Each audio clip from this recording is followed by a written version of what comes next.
Olá, meus queridos alunos da comunidade Quórum Concursos, sejam muito bem-vindos a essa aula. Hoje nós temos muita coisa boa para falar aqui sobre a prisão em flagrante. Vamos ver o conceito de flagrante, as funções que esse tipo de prisão tem.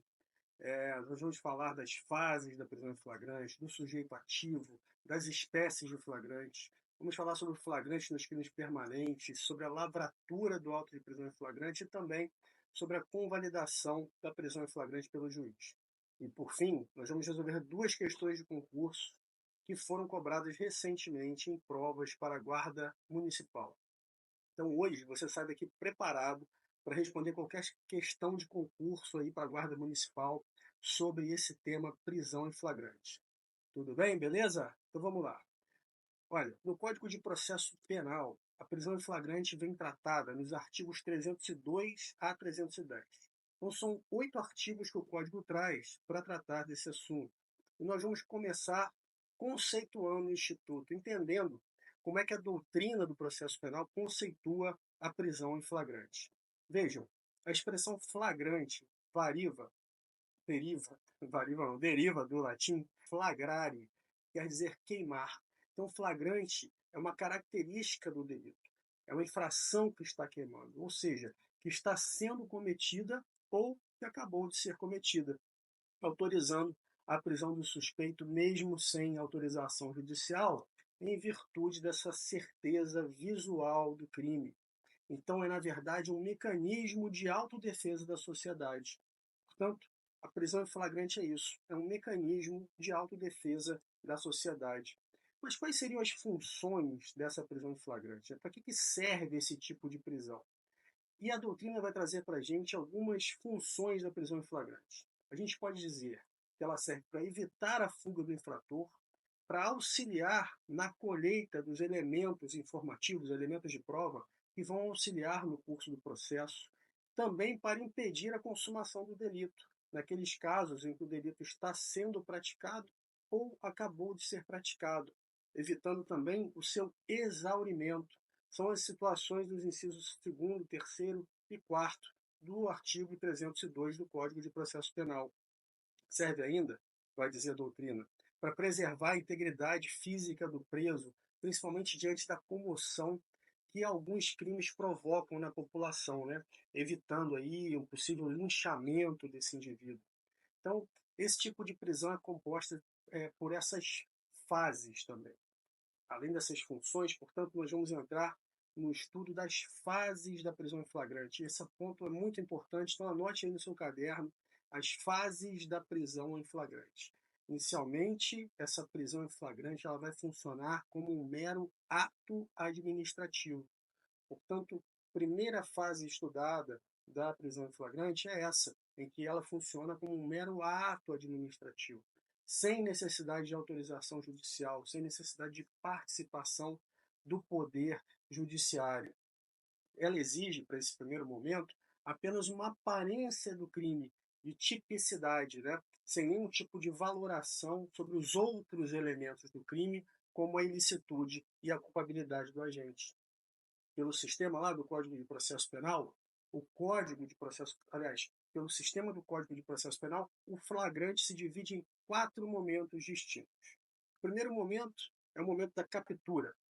Depois vem o momento da condução coercitiva, a lavratura do auto de prisão em flagrante e, por fim, o recolhimento à prisão. Então, vamos lá novamente. Temos 4 momentos, segundo o Código de Processo Penal, para a prisão em flagrante: o momento da captura, o momento da condução coercitiva, o momento da lavratura do auto de prisão em flagrante e o momento do recolhimento à prisão.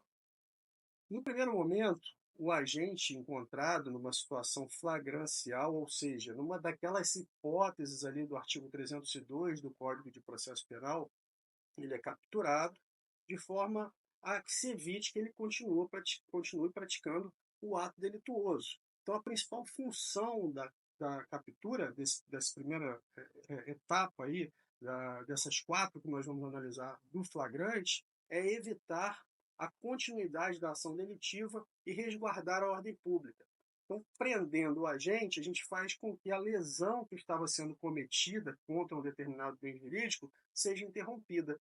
a captura produz esse efeito de interromper a lesão ao bem jurídico que estava sendo violado pelo crime.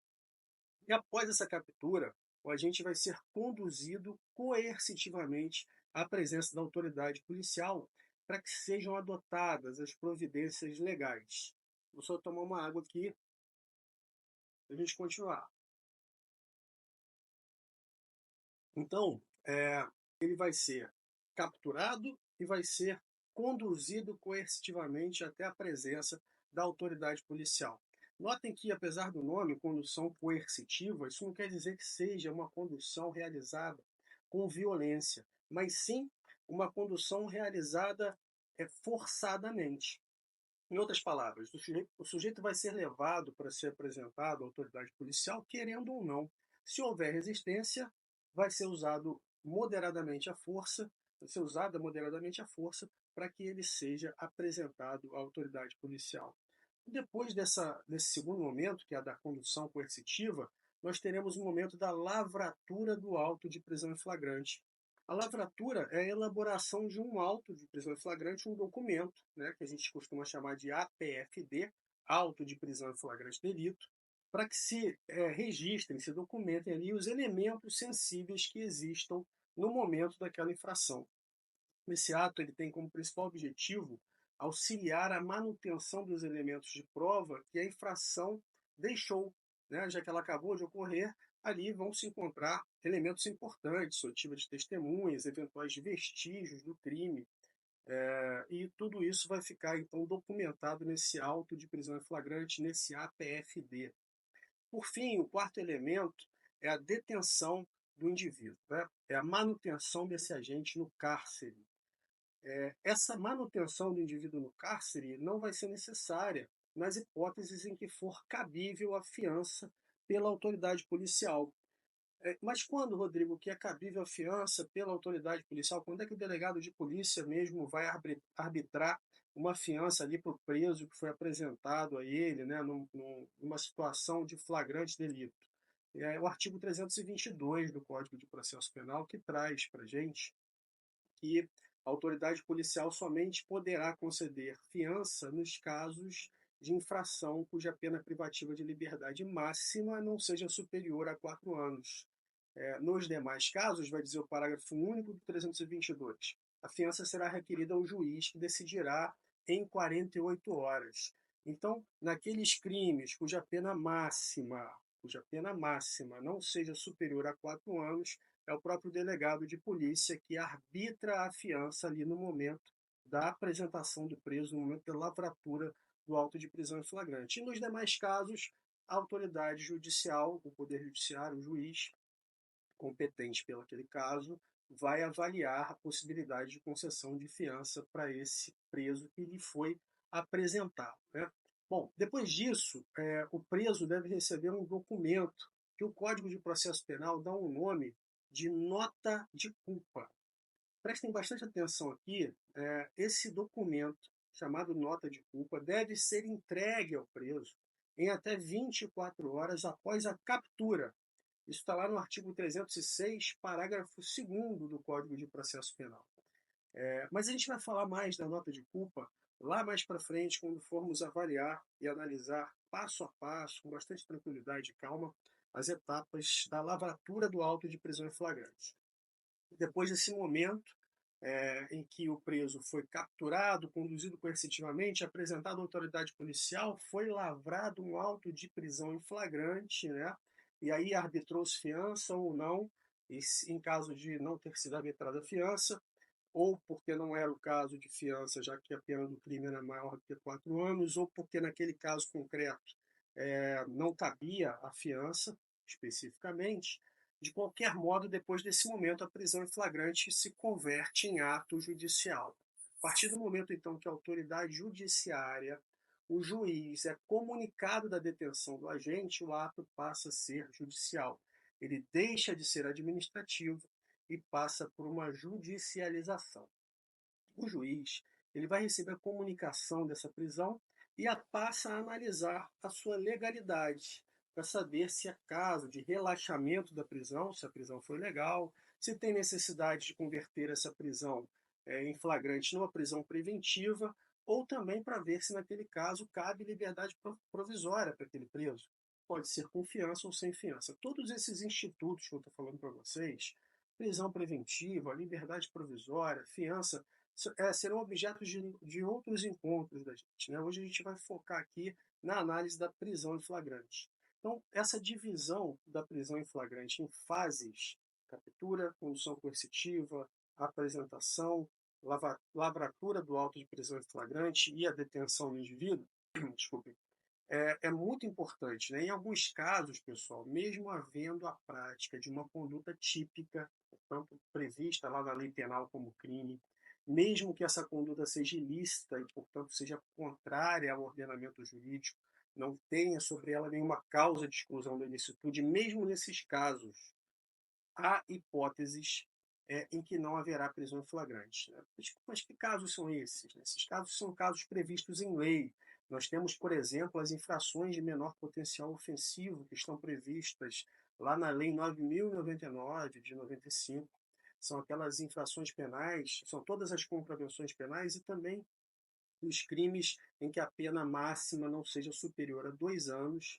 É, em todos esses casos de crimes de menor potencial ofensivo, infrações de menor potencial ofensivo, a regra é que não haja prisão em flagrante. Há também um exemplo do artigo 28 da Lei 11.343 de 2006, que é a Lei de Drogas, que traz o crime de porte porte de drogas para uso pessoal e que também não admite prisão em flagrante. Olhem só, pessoal, o que eu estou falando aqui para vocês.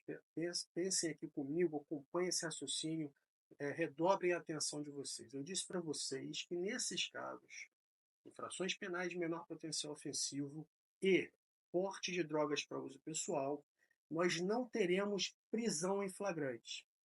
Mas é perfeitamente possível a captura do agente e a condução coercitiva dele. O que se veda, o que não vai acontecer, é a lavratura do auto de prisão em flagrante. No caso das infrações penais de menor potencial ofensivo, desde que o agente assuma o compromisso de comparecer ao juizado especial, ele não será preso em flagrante. Caso ele não assuma o compromisso de comparecer ao juizado especial, aí haverá a lavratura do auto de prisão em flagrante e o arbitramento de fiança pelo delegado de polícia. Lembrem-se, estamos falando aqui de infrações penais com pena máxima que não supera os 2 anos e, portanto, cabe ao delegado de polícia, nesse primeiro momento ali, arbitrar a fiança. E aí, se for o caso e o indivíduo disser que não vai assumir o compromisso de comparecer em juízo quando for assim chamado, ele vai ter a sua prisão em flagrante lavrada pelo delegado de polícia, mas ao mesmo tempo haverá arbitramento de fiança e o delegado de polícia então vai conceder liberdade provisória para aquele indivíduo. Tem um outro caso também, que eu estou lembrando aqui agora, que é o do Código de Trânsito Brasileiro, né? É um dispositivo bem semelhante a esses que eu citei acima, artigo 301, tá? Lei 9.503 de 97, que é o Código de Trânsito Brasileiro, e diz lá que ao condutor de veículo, nos casos de acidente de trânsito que resulte vítima, não se imporá prisão em flagrante, nem se exigirá fiança, se prestar pronto e integral socorro àquela vítima. Então, se eu tenho um acidente e o condutor presta pronto e integral socorro à vítima, nós não teremos a lavratura de prisão em flagrante. Tudo bem? Certo até aqui? Vamos que vamos, gente. Anima aí. Ó, lembrem que essas informações que eu estou passando aqui para vocês são as informações que vão colocar o seu nome na lista dos aprovados, tá? Quanto que você quer passar? Você já pensou nisso? Porque você vai passar, mas vai depender do quanto você deseja essa aprovação, o quanto você sonha com essa aprovação. Eu e a minha equipe do Coro, os outros professores, nós estamos aqui para te ajudar com isso. Eu assumo aqui um compromisso com vocês de trazer para você o melhor conteúdo completamente especializado, direcionado para a sua prova. Mas você precisa fazer a sua parte. Você precisa assistir as aulas, fazer as questões, sentar a bunda na cadeira e estudar. Essa é uma receita de bolo que eu estou passando para você. Eu já passei por isso, eu sei o caminho, né? Então eu estou te contando qual é o caminho a ser percorrido. Bora lá então, vamos falar de um outro tópico agora, vamos inaugurar um assunto que é o sujeito ativo da prisão em flagrante. Né? Quem é esse cara? quem é o sujeito ativo dessa prisão em flagrante? O sujeito ativo da prisão em flagrante é aquele indivíduo que efetua a prisão do cidadão que foi encontrado em uma das situações flagranciais previstas no artigo 302 do Código de Processo Penal. Tá bom, Rodrigo, mas você não falou ainda quais são essas situações. Calma aí que a gente vai chegar lá, nós vamos falar com calma de cada uma das hipóteses previstas lá no artigo 302, vamos estudar com bastante calma, até porque esse é um tema muito importante. Então, se você ainda não leu o artigo 302, vamos ler juntos aqui e depois a gente volta a falar do sujeito ativo. Vale a pena dar uma leitura no 302. O 302 diz o seguinte: considera-se em flagrante delito quem, inciso 1º, está cometendo a infração penal, inciso 2º, acaba de cometê-la, inciso 3º, é perseguido logo após pela autoridade, pelo ofendido ou por qualquer pessoa em situação que faça presumir ser o autor da infração penal, e inciso 4º, é encontrado logo depois com instrumentos, armas, objetos ou papéis que façam presumir ser ele o autor da infração. Então nós vamos estudar esse artigo com muita calma, porque ele cai muito, mas antes vamos lá olhar e entender bem quem seria o sujeito ativo, né, no caso de flagrante. O sujeito ativo, pessoal, pode ser qualquer pessoa, pode ser integrante ou não das forças policiais e inclusive a própria vítima. Essa pessoa não se confunde com o condutor. O condutor é a pessoa que apresenta o preso à autoridade policial, a autoridade que vai presidir a lavratura do auto de prisão em flagrante. Nem sempre o condutor é um indivíduo que efetuou a prisão. Mas então, vocês podem estar se perguntando, Rodrigo, mas quem é que pode então prender em flagrante? E aí nós vamos ter algumas espécies de flagrante que eu vou começar a trabalhar com vocês aqui agora. Anotem aí, flagrante facultativo, é o primeiro tipo que a gente vai estudar. Está lá no artigo 301 do Código de Processo Penal, que vai dizer que qualquer do povo poderá prender quem quer que seja encontrado em flagrante delito. Então, notem que o particular, inclusive a própria vítima, tem a faculdade, não é obrigado, mas tem a faculdade, poderá prender quem quer que seja encontrado em flagrante delito. Então, aqui, para o particular, a prisão funciona como um exercício regular do direito. É um instituto lá do direito penal que a gente estuda em outras aulas. Mas não é assim para todo mundo, né? Existe também o flagrante obrigatório, nós chamamos do flagrante facultativo. Existe também o flagrante obrigatório, compulsório ou coercitivo. Então anote aí, flagrante obrigatório, compulsório ou coercitivo, que também está lá no artigo 301, né? O 301 do CPP vai dizer que as autoridades policiais e seus agentes deverão prender quem quer que seja encontrado em flagrante delito. Então, notem que o particular poderá e as autoridades policiais e seus agentes deverão prender quem quer que seja encontrado em flagrante delito. Então, a autoridade policial e seus agentes têm o dever de efetuar a prisão em flagrante. Não há uma escolha aqui, não há discricionariedade sobre a conveniência ou não de se fazer a prisão. Se o indivíduo é uma autoridade policial, é um agente policial de alguma forma, ele é obrigado a realizar a prisão em flagrante. Então, configura, nesse caso, estrito cumprimento do dever legal. Lembrem que, quando era em relação aos particulares, falávamos em exercício regular do direito. Agora, em relação aos agentes policiais, falamos em estrito cumprimento do dever legal. O artigo 301 ele não vai trazer qualquer distinção entre polícia ostensiva, que são a polícia militar, a polícia rodoviária, a polícia ferroviária federal, e polícia judiciária, que são a polícia civil e a polícia federal. Então, para todas essas organizações policiais, existe o dever de se efetuar a prisão em flagrante, caso haja, por parte de um desses agentes, uma situação, né, em que ele veja alguém numa situação flagrancial. E notem como isso é importante, né? Como existe essa obrigação jurídica para essas autoridades ligadas à polícia, às forças de segurança, se houver uma omissão, isso pode configurar, inclusive, responsabilidade criminal, seja por prevaricação, né, que é um crime específico previsto lá no Código Penal, desde que fique comprovado que aquele agente policial deixou de efetuar aquela prisão para satisfazer um interesse, um sentimento pessoal, seja pelo próprio delito praticado pelo agente em situação de flagrância.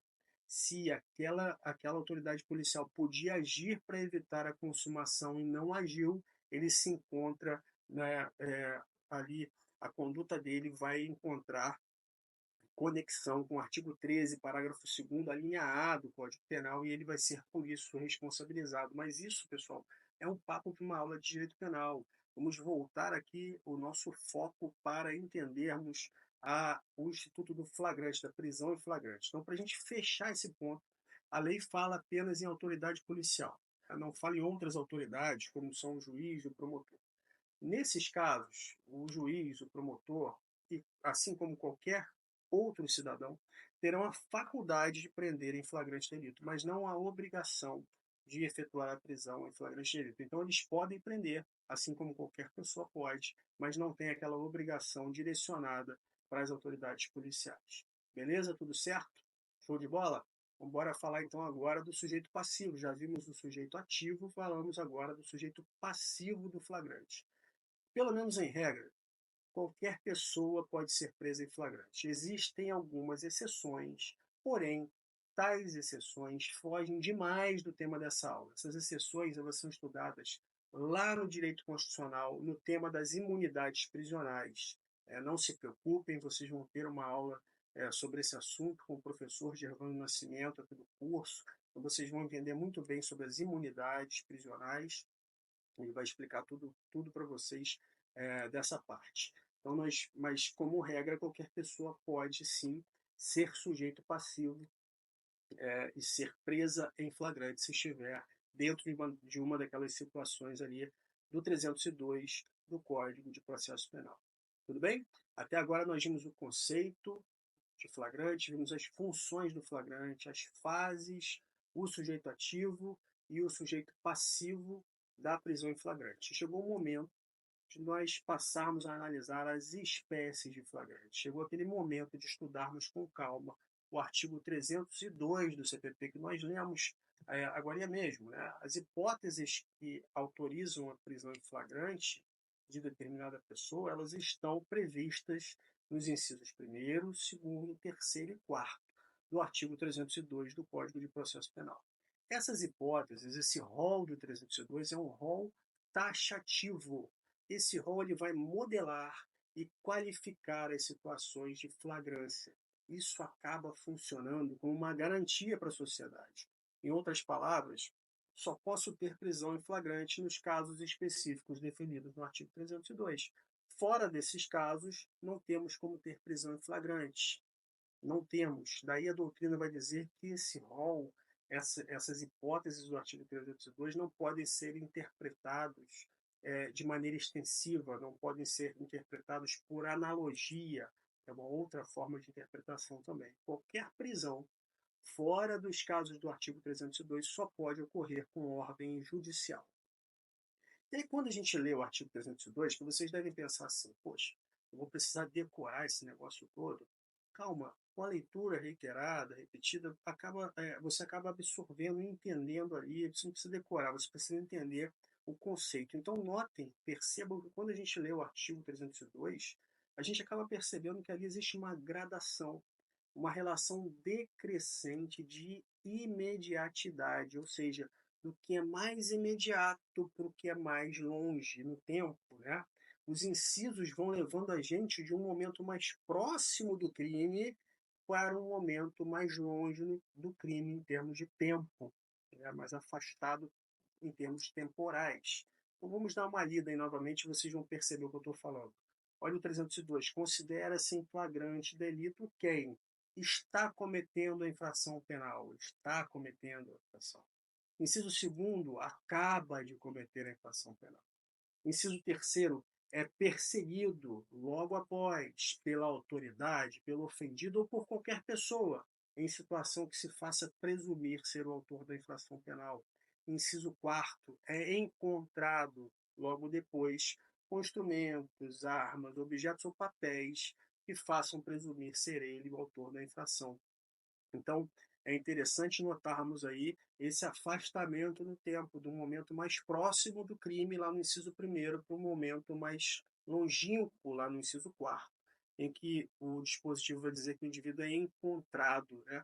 É, olhem só o que o professor Paulo Rangel tem uma definição muito bacana aqui, de maneira quase poética. Ele vai falar sobre esse artigo. Ele vai dizer assim que tem início com o fogo ardendo, né? Está cometendo infração penal, e aí passa por uma diminuição da chama, que seria o inciso segundo, o indivíduo que acaba de cometer a infração penal, depois por uma perseguição direcionada pela fumaça deixada pela infração penal, lá do inciso terceiro.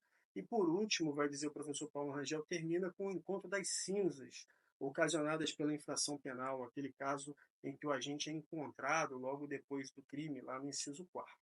E aí, com base neste artigo 302, que nós acabamos de ver com calma, a doutrina vai nos trazer as espécies de flagrantes, né? E o primeiro tipo de flagrante que a doutrina traz, é o flagrante próprio, perfeito, real ou verdadeiro. Então, todos esses nomes se referem ao inciso primeiro, flagrante próprio, perfeito, real ou verdadeiro. Cada autor chama de um jeito. Eu não sei o jeito que o examinador vai chamar na sua prova, então eu trago todos aqui para que vocês tenham contato com esses termos. Quando falarmos em flagrante próprio, perfeito, real ou verdadeiro, estamos falando daquele inciso primeiro, né, em que o agente é surpreendido cometendo uma infração penal ou quando ele acabou de cometer essa infração penal.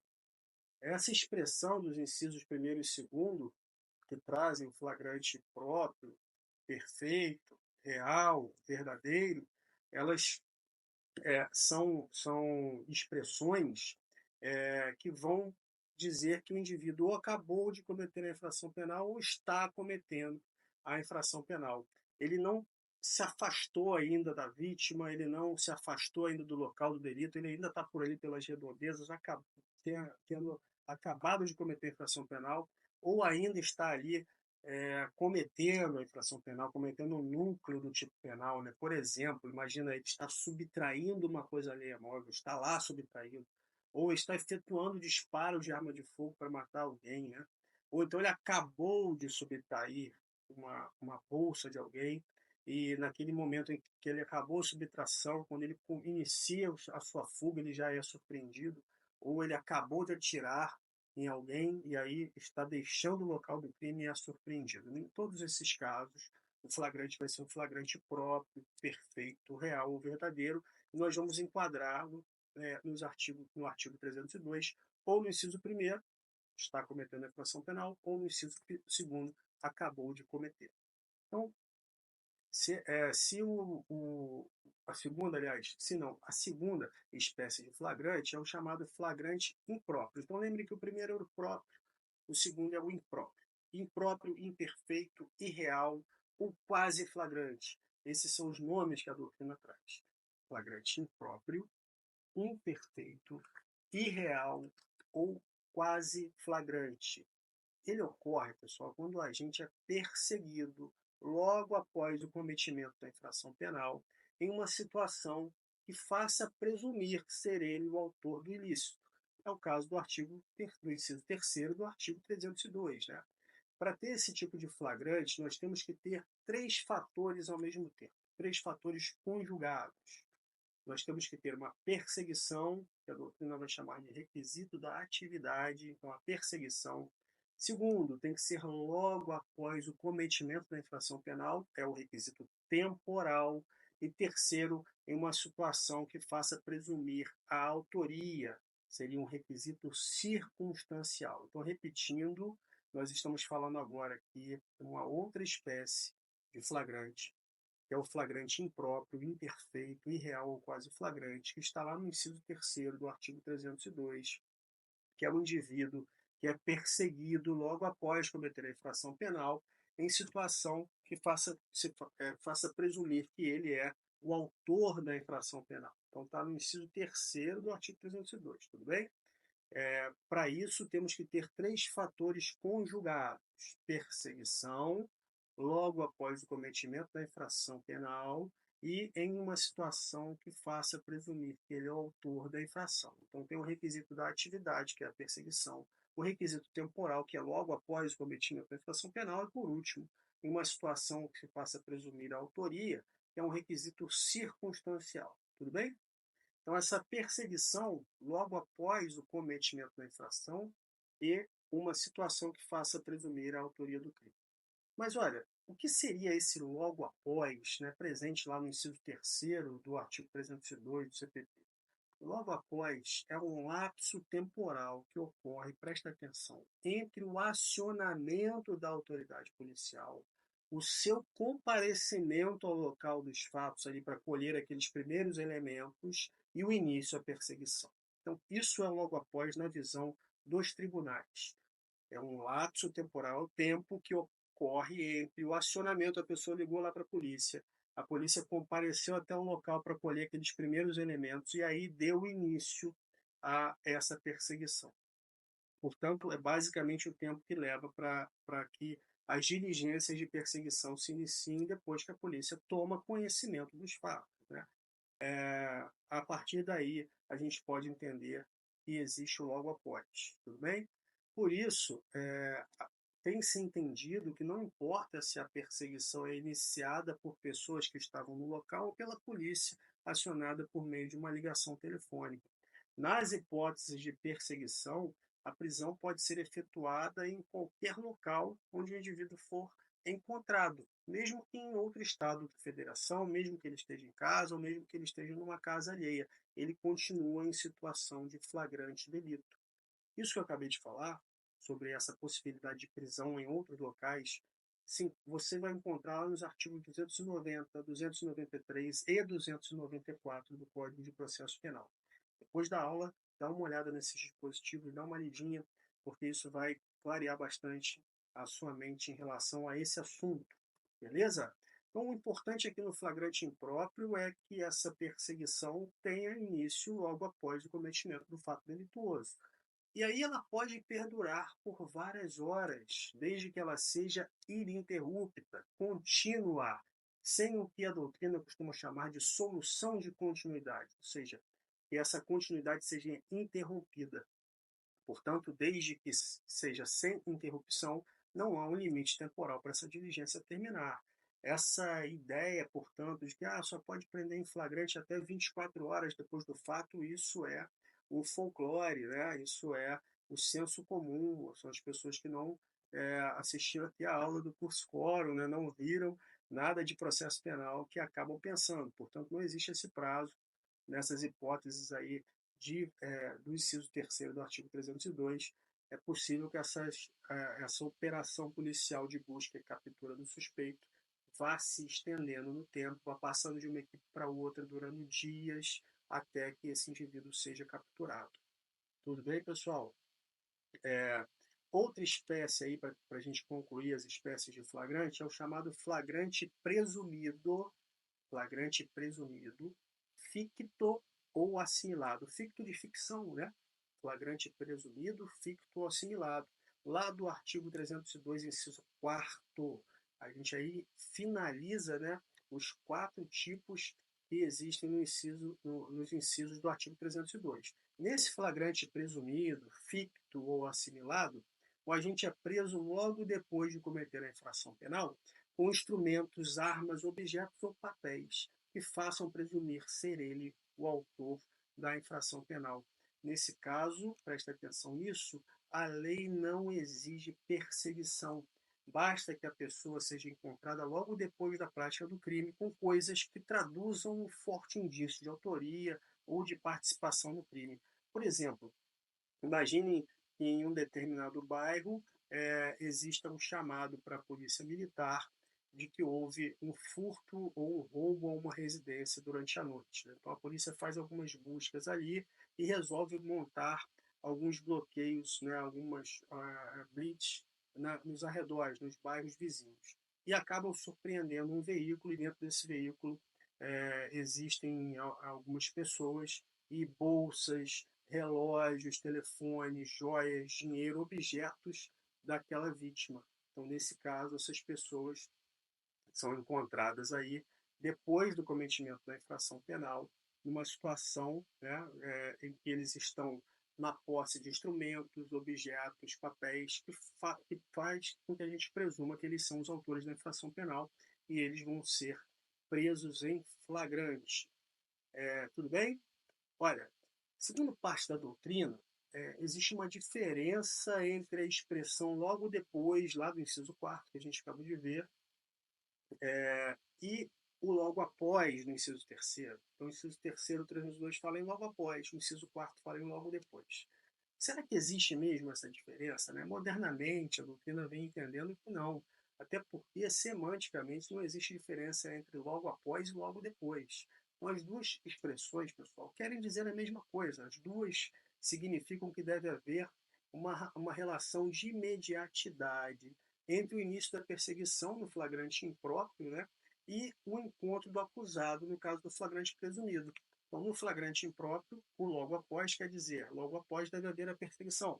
No flagrante presumido, que é o do inciso 4º, quer dizer que logo após, logo depois, né, desculpe, que logo depois esse indivíduo deve ser encontrado naquela situação que se presuma que ele é o autor do crime. Tudo bem, pessoal? Agora veja o seguinte: se o indivíduo for encontrado com objetos que façam presumir ser ele o autor da infração penal, porém, tempo depois da prática do crime, a autoridade policial deve deixar de dar voz de prisão em flagrante. Nesses casos, a gente faz um boletim de ocorrência e depois instaura um inquérito policial para investigar o crime. Imagine o seguinte: olha, um sujeito tem o seu carro roubado no dia 1º de janeiro, o carro desse cara, dessa vítima hipotética que foi roubado. Aí ele avisou para a polícia fez buscas na região, mas o suspeito não foi encontrado e aí as diligências pararam. Tá? 3 dias depois, esse veículo roubado é parado por uma blitz. O motorista está em flagrante de roubo? Não, não. Mas e aí, o que a gente faz nesses casos então?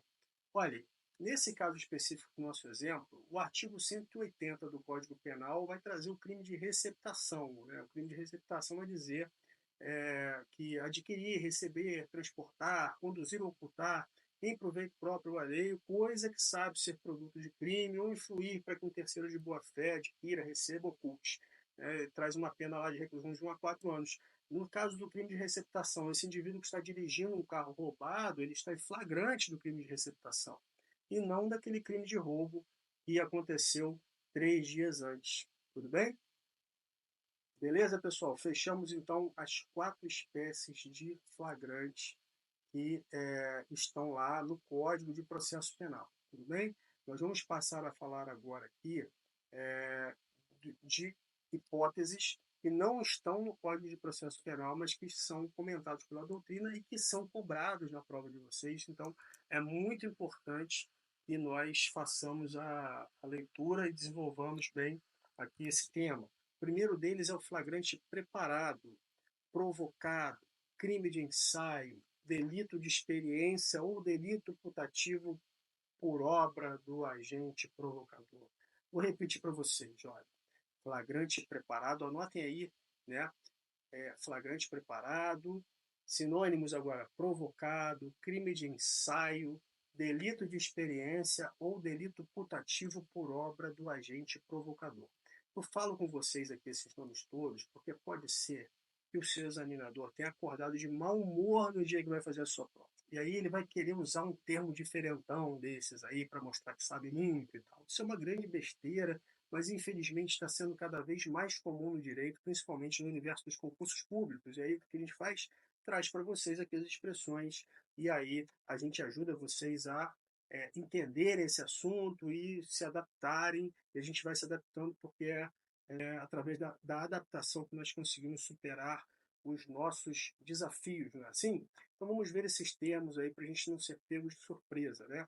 Mas o conceito em si do flagrante preparado é muito simples. Ele vai existir quando alguém, um particular ou uma autoridade policial, de maneira insidiosa, né, de maneira velada, vai instigar esse agente à prática do delito com o objetivo de prendê-lo em flagrante e, ao mesmo tempo que ele instiga a prática do crime, ele adota providências para que o delito não se consume. Vamos imaginar o seguinte: a polícia prendeu um traficante de drogas numa pequena cidade e apreendeu o seu caderno, suas anotações ali, uma série de pessoas que compravam, né, drogas deles, um sistema de distribuição ali de drogas. E aí o que a polícia faz? Começa a ligar para os outros usuários, simulando uma venda de droga. Esses usuários comparecem ao local marcado, efetuam o pagamento pela aquisição da droga e alguns minutos depois são presos por diversos outros agentes policiais que se encontravam ali à paisana, de maneira velada, e sendo responsabilizados aí pelo crime de tráfico. Nesses casos, fica caracterizado o flagrante preparado. Esse flagrante não é válido, ele não é legal. Por quê, pessoal? É uma espécie de crime impossível, tá? É um instituto que a gente vê lá no direito penal. Mas o crime impossível acontece, nesse caso específico, por causa da ineficácia absoluta dos meios empregados. O indivíduo não conseguiria consumar a infração penal. E esse posicionamento é tão forte que o Supremo Tribunal Federal editou, inclusive, uma súmula de sua jurisprudência dizendo que não há crime quando a preparação do flagrante pela polícia torna impossível a sua consumação. Então, para saber se o flagrante é preparado ou não, a gente tem que ficar atento ao seguinte: tem que existir alguém que instiga o indivíduo à prática de um crime e também devem ser tomadas medidas anteriormente, antes do crime, para que o crime não chegue a se consumar. Não é aceita, portanto, pelos tribunais, né? E essa hipótese é diferente do segundo que a gente vai ver agora, que é o caso do flagrante esperado. O flagrante esperado, sim, é aceito, né? Porque aqui não existe qualquer atividade de provocação, não existe a figura da instigação do agente provocador. Existe uma investigação anterior, sem a utilização do agente provocador, no qual a autoridade policial ou terceiro se limita a aguardar o momento do cometimento da infração, do cometimento do delito, para efetuar a prisão em flagrante. No flagrante esperado, o agente vai responder pelo crime que ele tiver praticado. Esse flagrante é válido. Imagine um grupo de policiais que se posiciona num determinado local em que se sabe que existe ali tráfico de drogas. E os policiais fazem essa diligência de maneira velada, ficam por ali, misturados com a população, no barzinho, na padaria e tal, e de repente eles percebem que existe um indivíduo traficando drogas ali no local, e aí efetuam a prisão em flagrante. Nesse caso, a prisão é válida, apesar de haver ali uma diligência policial em andamento esperando o flagrante. Portanto, o flagrante preparado é um flagrante válido. Beleza? Vamos para mais um aí, anotem aí, a gente já está chegando no final desse primeiro bloco de aula, né? Essa aula de flagrante ela vai ser dividida em dois blocos de aula. O tema extenso, eu não posso deixar de falar nada com vocês, porque vai que cai exatamente o que eu não falei, né? Não fica legal, e eu quero ver vocês aprovados lá, por isso vou trazer para vocês aqui as melhores e mais direcionadas informações para a sua prova. Então vamos lá para mais um, é o flagrante prorrogado, protelado, retardado ou diferido. Rodrigo, o que é isso? É mais um tipo de flagrante, pessoal. Prorrogado, protelado, diferido, retardado. É a chamada ação controlada ou entrega vigiada. Ação controlada consiste no retardamento da intervenção policial para que ele ocorra no momento mais oportuno do ponto de vista da produção da prova, do ponto de vista da investigação. É conhecido como flagrante prorrogado, diferido, e esse tipo de flagrante está previsto na lei de drogas, na lei das organizações criminosas também, na lei de lavagem de capitais. Mas é um assunto que nós vamos aprofundar quando formos estudar essas leis penais especiais. Não nesse momento, fiquem sabendo aí que existe o tal flagrante prorrogado, diferido, que é um flagrante em que a polícia vai esperar para realizar a prisão, esperar até que, do ponto de vista da colheita da prova, seja o momento mais oportuno. E aí, para a gente fechar esse ponto, existe o último tipo, que é o flagrante forjado, fabricado, maquinado, também chamado, pessoal, de urdido. Vejam, tem gente que chama esse tipo de flagrante de urdido, U-R-D-I-D-O.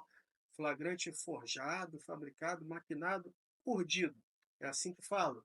Então, nessa espécie de flagrante totalmente artificial, totalmente ilegal, policiais ou particulares criminosos, né? São policiais criminosos ou particulares criminosos, eles vão é, plantar algum tipo de droga, por exemplo, no carro de alguém, para forjar ali um flagrante, para forjar uma prisão em flagrante. Nesse caso, logicamente, não existe flagrante, né? Ele é forjado, e mais, o responsável pela colocação dessa droga, se for agente policial, agente público, responde por abuso de autoridade. Está lá na Lei 13.869 de 2019, no artigo 9º, a Lei 13.869 de 2019, a Lei de Abuso de Autoridade. Lá no artigo 9º ela vai trazer essa hipótese. Então, o agente policial ou o agente público que fizer, que forjar um flagrante, responde por abuso de autoridade. E se for um particular, pode responder pelo crime de denunciação caluniosa, artigo 339 do Código Penal, além, lógico, do crime de tráfico de drogas. Beleza, pessoal? Bora lá, tá acabando. Lembra aí do seu contra-cheque no final do mês, lembra do nome no Diário Oficial. Olha, um negócio que cai muito, cai demais, são os casos de prisão em flagrante nos crimes permanentes. Eu já vi várias questões assim.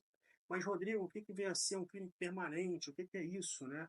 Isso é uma matéria lá do direito penal, mas eu vou falar sobre ela aqui um pouco para a gente poder entender como funciona o flagrante no caso desses crimes. O crime permanente é um crime cuja consumação se prolonga no tempo. Então, enquanto não cessar a permanência, o agente se encontra em situação flagrancial, permitindo a sua prisão em flagrante, independentemente de prévia autorização judicial. Olhem o que vai dizer aí no Código de Processo Penal de vocês, o artigo 303, ele diz alguma coisa assim: nas infrações permanentes, entende-se o agente em flagrante delito enquanto não cessar a permanência. Então, nas infrações permanentes, o cara está em flagrante enquanto a permanência não cessar. Por isso que nós temos que saber certinho se um crime é ou não é permanente, porque se ele for permanente, o sujeito está em constante situação de flagrante delito, e sua prisão pode acontecer a qualquer momento, né?